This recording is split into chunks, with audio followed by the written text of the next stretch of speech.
लेके आया एक नया वीडियो जो बड़े मजेदार होने वाला है। क्यों? क्योंकि ये इंटरेस्टिंग टॉपिक है। इंटरेस्टिंग टॉपिक होने को क्या रीजन है? क्योंकि सर बोर्ड्स में आते हैं। Yes sir. और दूसरी बात ये कि सर थोड़ा सा हार्ड भी ये टॉपिक है, इसलिए ये टॉपिक बड़े मजेदार होने वाले। चलिए स्टार्ट करते हैं। इस टॉपिक का नाम है रियलाइजेशन एक्सपेंसेस या डिसोल्यूशन एक्सपेंसेस के नाम से आपने सुना होगा। हाँ सर सुना है, सुना है। कहाँ सुना है बेटा? हाँ सर सुना है, हमने चैप्टर 5 जब सर पढ़ा रहे थे स्कूल में, तो स्कूल में एक चैप्टर था डिसोल्यूशन ऑफ पार्टनर्स। यस बेटा, उसी डिसोल्यूशन ऑफ पार्टनरशिप फर्म से ये एक टॉपिक है जो प्रीवियस ईयर्स के क्वेश्चंस में आपको दिखने को मिले हैं 4 मार्क्स के जनरल एंट्री में। चलो देखते हैं कि सर ये कैसे हो पाएगा।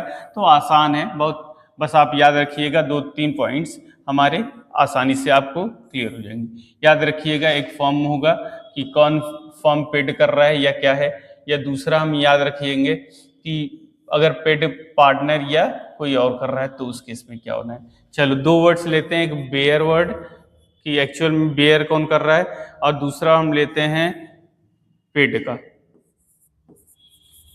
ठीक है, अगर बेयर फर्म करेगा तो याद रखिएगा आपको उस केस में क्या कर देना है, तो वहां पर रियलाइजेशन अकाउंट डेबिट कर लेना है।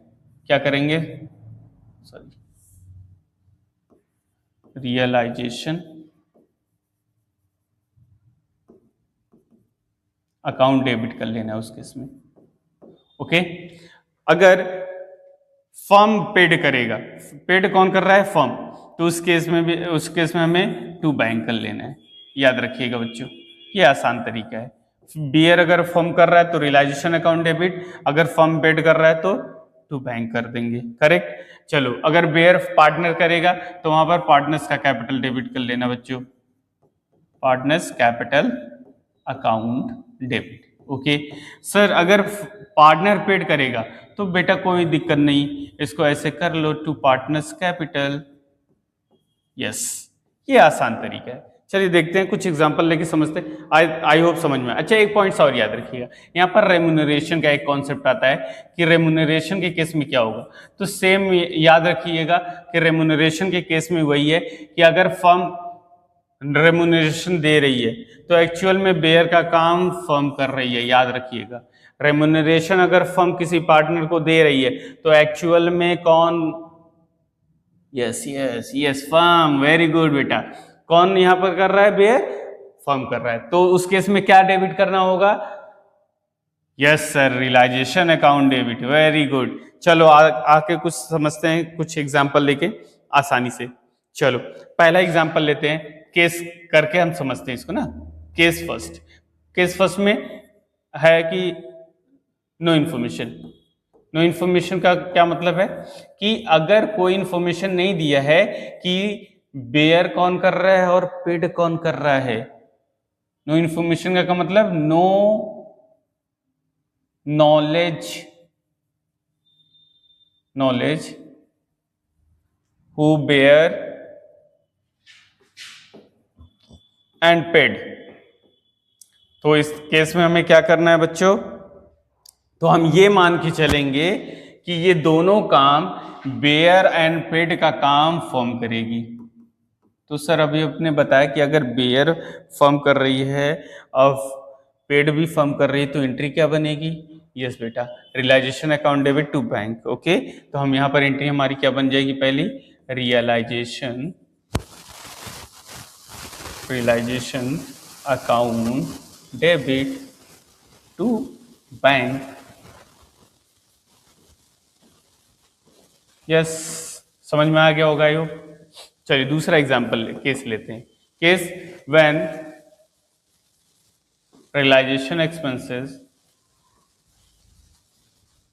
अच्छा रियलाइजेशन एक्सपेंसेस का दूसरा नाम डिसोल्यूशन एक्सपेंसेस है, याद रखिएगा। Bear by firm and paid by partner.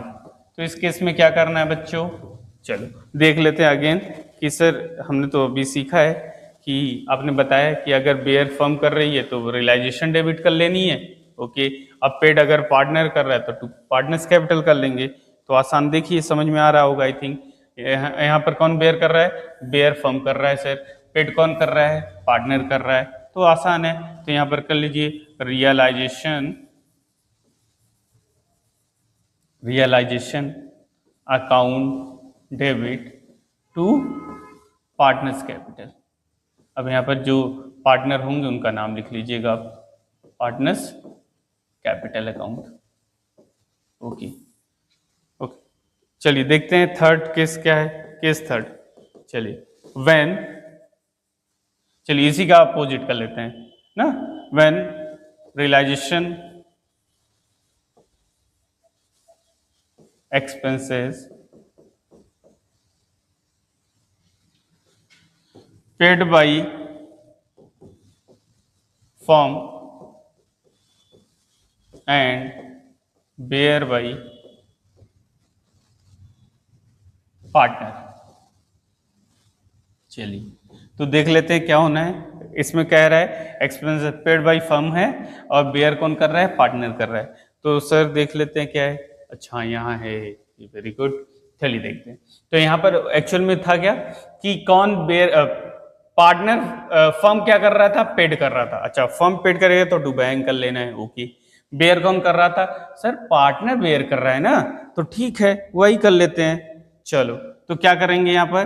Partners capital account debit कर लो आप, partners capital account debit to bank.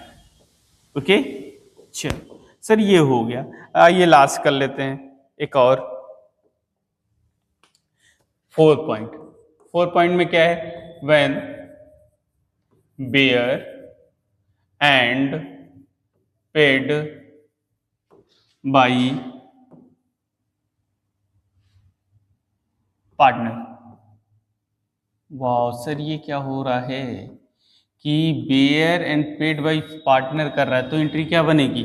चलो एक बार फिर से देख लेते हैं हम लोग कि क्या होगा। चलो अगर बेयर पार्टनर कर रहा है तो सर पार्टनर्स कैपिटल डेबिट हो जाएगा। अच्छा पेड कौन कर रहा है? पार्टनर कर रहा है, तो सर अगेन पार्टनर हो जाएगा। ठीक है चलो कर लेते हैं फिर। तो क्या हो जाएगा यहाँ पर? तो सर यहाँ पर हो जाएगा partners capital account debit to partners capital. Yes, I hope समझ में आया होगा बच्चों। तो देखिए partners debit partners credit, same partner debit credit होता है, तो उस केस में हमें क्या करना होता है?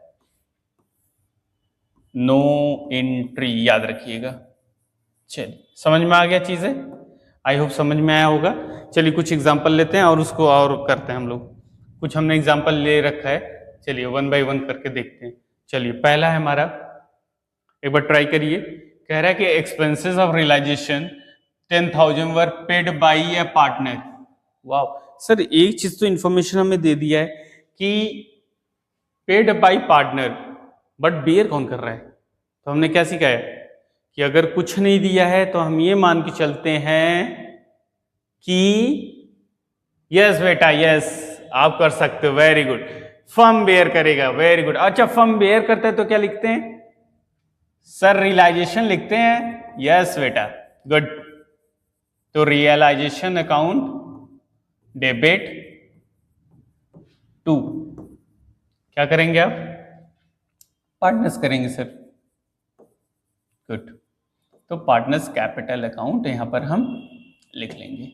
ओके पहला मामला यहां पर सॉल्व हो गया। चलिए 10,000 यहां लिख लेंगे, 10,000 यहां लिख लेंगे। चल दूसरा एग्जांपल देख लेते हैं हम। Realisation expenses 12,000 were met by Tushar a partner, he was meet all expenses. Sir ऐसे एक्सपेंसेस का तो हमें समझ में नहीं आ रहा है। हाँ समझो, थोड़ा सोचो। चलो देखो realisation expenses 12,000 were met by Tushar, Tushar ने इसको मेट कर लिया, मतलब कि एक्चुअल में वही सारा पेमेंट करेगा। कहेगा a partner he was meet all expenses. अच्छा वो तैयार, आई थिंक क्वेश्चन में फॉल्ट है क्या? थोड़ा सा क्वेश्चन में फॉल्ट है। नेक्स्ट देखिए, उसको बाद में देखते हैं, कुछ हमें लग रहा है क्वेश्चन में फॉल्ट है। चलिए पॉइंट नंबर थर्ड देखते हैं, थर्ड वाला। चलिए यहाँ देखते हैं, उसको अभी हम बाद में देखते हैं। कह रहा है Veeru a partner was paid remuneration 15,000। Okay, किसको रेम्यूनरेशन मिल रहा है? यस, वीरू को दिया जा रहा है। कौन दे रहा होगा? सर फर्म दे रहा होगा। ओके, अच्छा फर्म जब रेम्यूनरेशन देता है तो हमने अभी सीखा है कि उस केस में हम डेबिट कर लेते हैं रियलाइजेशन अकाउंट। यस बेटा, अगर फर्म दे रहा है रेम्यूनरेशन तो आप वहां पर बेझिझक रियलाइजेशन अकाउंट को डेबिट कर लो। Okay sir, and he was to meet all expenses. Okay, actual expenses amount to 20,000 which were paid by firm. कौन पेड कर रहा है? सर फर्म पेड कर रहा है। कितना कर रहा है? टू बैंक करके सर पेड तो किया जा रहा है 20,000। चलो लिख लिया 20,000। अच्छा, उसको रेम्यूनरेशन कितना मिला? 15,000। सर ये डिफरेंट आ रहा है, तो अगर फर्म ने बियर किया है 15 और पेड फर्म ने 20 किया है, तो एक्चुअल में जो 5,000 का डिफरेंस अमाउंट है वो कौन बेयर कर रहा है? तो आई हैव ऑप्शन ओनली कि सर वो वीरू कर रहा होगा, तो यहाँ पर वीरूज कैपिटल कर लेंगे। आप याद रखिएगा कि दोनों का डिफरेंस आप कहाँ ले जाएंगे, कि हम ये मान के चलेंगे इस केस में पार्टनर कर रहा होगा। ठीक है, चीजें समझ में आई होंगी। चलिए पॉइंट नंबर 4 देख लीजिए। L, a partner was appointed to look after the dissolution process for which he was given a remuneration of 10,000. Again देखिए कौन रेम्यूनरेशन दे रहा है? सर फर्म दे रहा है, तो जब फर्म देगा तो हमें रियलाइजेशन को डेबिट कर लेना है। ठीक है, रियलाइजेशन। अच्छा, अगर इसको रेम्यूनरेशन दिया गया होगा तो पेमेंट करेगा एल, तो एल डेबिट, एल्स कैपिटल कर लेंगे यहाँ पर आप, एल्स कैपिटल अकाउंट। ठीक है, तो ये आसानी से आपका क्वेश्चन हो जाना है। चलिए देखते हैं नेक्स्ट। वो सर क्वेश्चन बहुत बड़े हैं। कोई बात नहीं बेटा, हार नहीं माना जाता, आसानी से आप कर सकते हो। चलो देखो, कह रहा है Q a partner appointed to look after the process of dissolution for which he was allowed a remuneration लो। अगेन सर रेम्यूनरेशन तो आ गया, ठीक है 18,000। Q agreed to take over the stock worth 18,000। लो रेम्यूनरेशन उसको मिल गया है, फिर कह रहा है Q agreed to take over the stock worth 18,000। Remuneration में स्टॉक मिल गया। As his remuneration the stock had already been transferred to realisation. अच्छा बच्चे बताओ कि इस केस में क्या होगा? हाँ सर, रियलाइजेशन डेबिट हो जाएगा ना, रियलाइजेशन अकाउंट डेबिट होगा। लेकिन हमने स्टॉक को रियलाइजेशन में ऑलरेडी ट्रांसफर कर रखा है स्टॉक, तो स्टॉक डेबिट हो ही जाता है, तो रियलाइजेशन अकाउंट अगेन। तो इस केस में सर हमें अगेन नो एंट्री की एंट्री लिखनी होगी, कि इस केस में हमें कोई एंट्री नहीं करनी है। बात समझ में आ गई? अच्छा, आई होप कि समझ में आया होगा। आप कोशिश करिएगा ऐसे क्वेश्चंस को सॉल्व करने का। जो कुछ प्रॉब्लम होगी हम फिर से एक बार देखेंगे। Okay, bye bye, see you.